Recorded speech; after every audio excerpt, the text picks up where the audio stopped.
Sa sandaling hawakan ni Lin Moyu ang Soul Clan creature, ang nilalang ay nakawala mula sa kanyang pagkakahawak at sinabi, "Sa tingin mo ba ay makokontrol mo ako?" Sa sandaling matapos itong magsalita, ang Soul Clan creature ay sumugod ng mas malalim sa espiritual na mundo ni Lin Moyu. Sa sandaling makita nito ang dalawang attribute treasures, napabulalas ito, "Nagtataglay ka pala ng dalawang godheads, mahusay, lalamunin ko ang iyong kaluluwa at mamamana ko ang lahat ng mayroon ka." Gayunpaman, sa mismong sandaling yun, ang Dragon Soul Crystal ay lumitaw sa itaas nito. Sa sandaling maramdaman ng Soul Clan creature ang nakakatakot na aura nito, tumingala ito ng may pagkabigla. Sa oras na yun, ang Dragon Soul ay nakabuka na ang mga panga at sumugod ng diretso patungo sa Soul Clan creature. Tumingin sa Dragon Soul, ang Soul Clan creature ay sumigaw sa takot, "Bakit may napakatakot na bagay sa loob ng iyong espiritual na mundo? Bakit hindi ka isang nilalang mula sa mundong ito? Kung hindi, ang iyong kaluluwa ay hindi kailanman magiging ganito kalakas." Tumingin sa Soul Clan creature, mahinahong sinabi ni Lin Moyu, "Ito ang unang pagkakataon na may nakatuklas ng pinakamalalim na lihim na aking itinatago." Sa oras na yun, nahuli na ng Dragon Soul ang Soul Clan creature at mahigpit itong pinigilan. Naglalaban ng desperado upang makawala, ang Soul Clan creature ay nakiusap, "Pakawalan mo ako. Ipinapangako ko na pagkatapos kong makatakas, diretso ako sa abyss o sa Dragon Realm. Isinusumpa ko na hindi na ako muling lilito sa mundo ng tao." Gayunpaman, naglakad si Lin Moyu patungo dito habang ipinatawag ang sandata ng Outer Thunder Tower at sinabi, "Sumuko ka na, hinding-hindi kita pakakawalan." Walang sinayang na sandali, agad na inactivate ni Lin Moyu ang sandata ng Outer Thunder Tower. Isang maliit na bolt ng kulog ang agad na nabuo at tumama ng diretso sa Soul Clan creature. Sa sandaling tumama ang kulog, ang Soul Clan creature ay nagsimulang mamimalipit sa hindi matiis na sakit. Nang mapagtanto na walang pag-asa na makatakas, ang Soul Clan creature ay naghanda na mag-self-destruct. Tumingin kay Lin Moyu, umungal ito, "Binata, dahil hindi mo ako hahayaang mabuhay, huwag mong asahan na mabubuhay ka rin." Sa sandaling matapos itong magsalita, ang Soul Clan creature ay sumabog sa loob ng espiritual na mundo ni Lin Moyu, na nagdulot ng isang marahas na pagsabog sa buong espiritual na mundo. Habang pinapanood ang Soul Clan creature na nag-self-destruct, sinabi ni Lin Moyu, "Ang taong ito ay talagang piniling pasabugin ang kanyang sarili."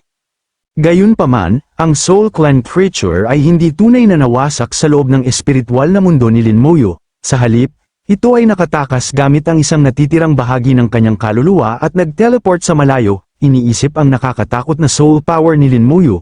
Ang Soul Clan creature ay bumulong, "Ang kaluluwa ng batang yun ay nakakatakot, nakaligtas lang ako gamit ang isang piraso ng aking kaluluwa sa pamamagitan ng pag-self-destruct."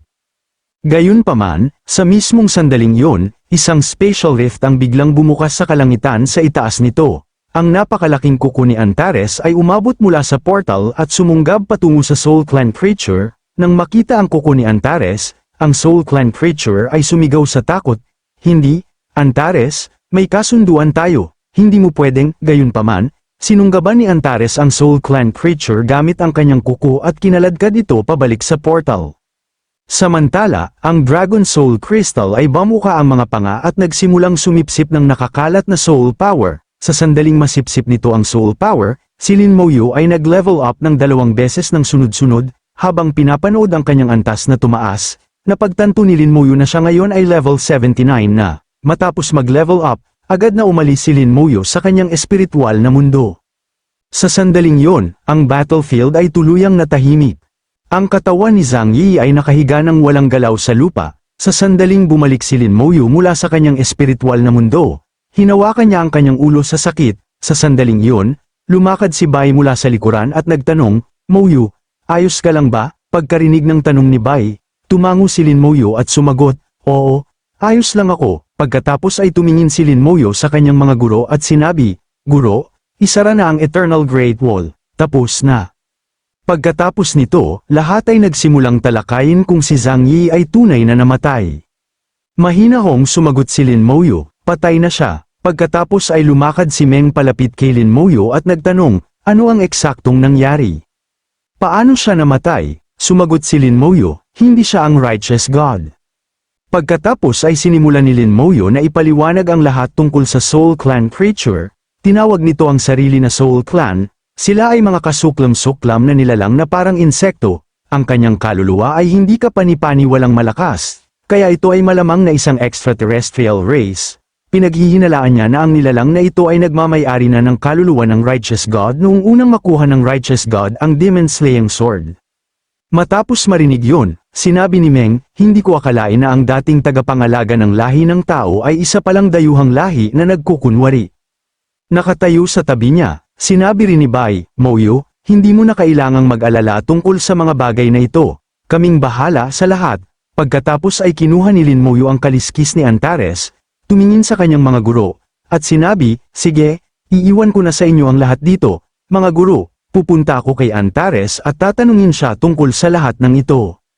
Gamit ang kaliskis ni Antares, nag-teleport si Lin Mouyo ng diretso kay Antares. Sa sandaling makita niya si Antares, seryosong tiningnan siya ni Lin Mouyo at nagtanong, Antares, ano ang itinatago mo sa akin?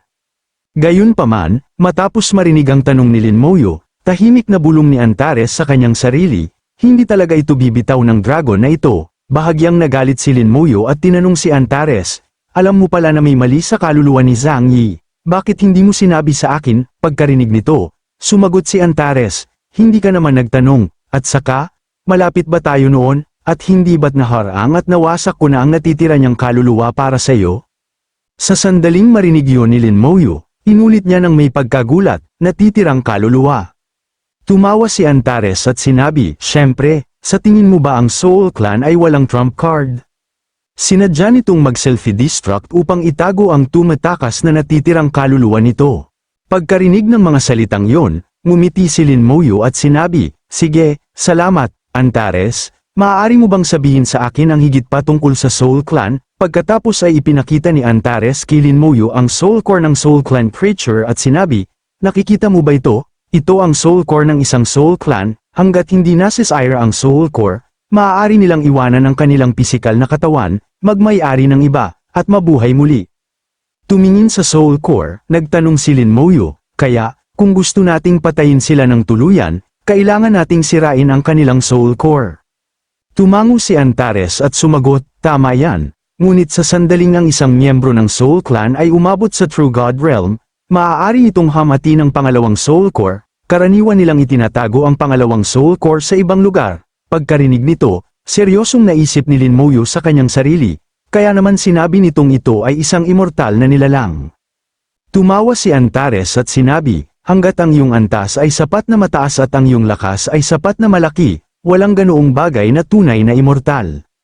Gayunpaman, ang dahilan kung bakit hindi ko agad pinatay ang nilalang na yun ay dahil may itinatago pa itong lihim. Sa sandaling matapos siyang magsalita, ginamit ni Antares ang Soul Search technique sa Soul Core, sa sandaling inactivate niya ang pamamaraan, isang World Core Crystal ang lumitaw, tumingin dito, sinabi ni Antares kay Lin Mouyo, ito ay isang World Core. Ito ay isang bagay na naiwan pagkatapos ng pagkawasak ng isang maliit na mundo. Kung may pino mo ito, ikaw ang magiging World Lord. Pagkarinig nito, kinakabahang nagtanong si Lin Mouyo, ang World Lord ng nawasak na maliit na mundong iyon. Umiling si Antares at sumagot, hindi, ang World Lord ng mundong iyong ginagalawan. Sa puntong iyon, ang buong mundo ay susunod sa iyong kalooban. Kung sino ang gusto mong mabuhay ay mabubuhay, at kung sino ang gusto mong mamatay ay mamamatay. Sa sandaling marinig ni Lin Mouyo ang mga salitang yon, tumingin siya kay Antares nang may lubos na pagkabigla at nagtanong, ang World Lord ng mundong ito? Sumagot si Antares, syempre, ngunit ang bagay na yun ay hindi magiging madaling makuha. Sa ngayon, sapat na malaman mo ito, sisirain ko na ngayon ang Soul Core nito, maghanda ka na tumanggap ng kapangyarihan nito. Pagkarinig nito, medyo kinakabahang sinabi ni Lin Mouyo, sige, handa na ako. Sa sandaling sabihin ni Lin Mouyo na handa na siya, dinurog ni Antares ang Soul Core sa kanyang kuko at sinimulang ilipat ang enerhiya nito sa katawan ni Lin Mouyo. Habang patuloy na pumapasok ang enerhiya sa katawan ni Lin Mouyo, isang system notification ang lumitaw na nagsasabing ang isa sa kanyang mga kasanayan ay umuunlad. Sa susunod na ilang sandali, ang enerhiya ay patuloy na dumaloy sa kanyang katawan habang ito ay unti-unting umunlad. Sa sandaling yun, ang mga skeleton wings ni Lin Mouyo ay nagsimulang lumaki ng mas malaki habang patuloy silang umuunlad. Sa sandaling makumpleto ang ebolusyon, isa pang system notification ang lumitaw, Undead Wings, kayang lumipad sa bilis na 10,000 metro kada segundo nang walang konsumo ng enerhiya. Sa pamamagitan ng karagdagang pagkonsumo ng soul power, ang bilis ng paglipad ay maaaring tumaas ng walang limitasyon.